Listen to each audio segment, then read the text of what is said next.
traz as informações. Patriota, bom dia. Para a gente entender o que caracteriza então a diabetes gestacional.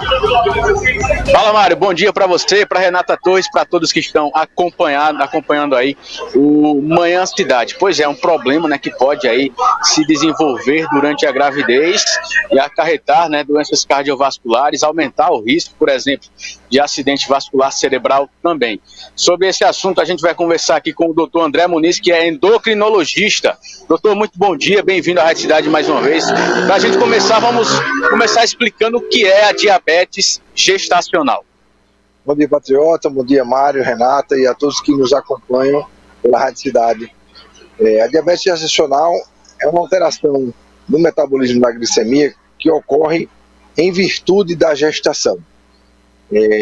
A alteração decorre principalmente porque os hormônios da placenta eles exercem um efeito contrarregulador da insulina. Então eles aumentam o nível de glicose e aí vão fazer frente à insulina, que é o hormônio que baixa a glicose no sangue, e desse desequilíbrio hormonal pode surgir a diabetes gestacional. Ela acaba se desenvolvendo, doutor, mesmo em mulheres sem nenhum histórico da doença?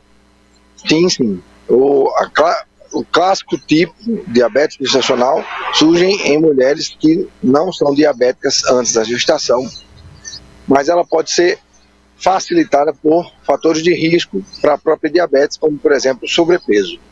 Como funciona o tratamento e também se tem como prevenir, né? O tratamento ele vai se basear principalmente na adoção de medidas de estilo de vida saudável, com alimentação saudável e a prática de exercícios permitidos durante a gestação, e a prevenção vai do diagnóstico precoce, porque você pode diagnosticar já no primeiro trimestre, às vezes pela glicemia, o rastreio pela glicemia de jejum, ou mais ou menos entre a 24ª e a 28ª semana, através do teste de tolerância oral à glicose. Muitas vezes esses testes são esquecidos durante o pré-natal, então a importância de fazer esses exames durante o pré-natal, justamente para diagnosticar precocemente e prevenir as complicações que podem surgir para a mãe e para o feto. É uma condição que pode aumentar o risco de doenças cardiovasculares e também de acidente vascular cerebral, né, doutor? Acredita-se que a diabetes ela tem um envolvimento vascular muito importante, né? A própria base da doença, a resistência à insulina, leva a processos inflamatórios que culminam na aterogênese, na formação de placas, e essas placas são responsáveis pelos acidentes vasculares cerebrais, pelos infartos.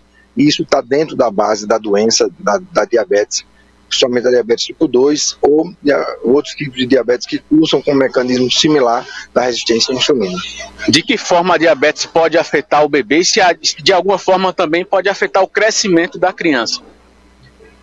Na verdade, a insulina é um hormônio anabolizante, né? Ela tem um efeito de aumentar a massa muscular e pode gerar bebês muito grandes, porque a insulina passa a placenta e atinge a circulação do bebê, fazendo com que ele tenha, muitas vezes, hipoglicemia, e para isso ele vai reagir produzindo mais glicose, e isso vai levar ao ganho de peso.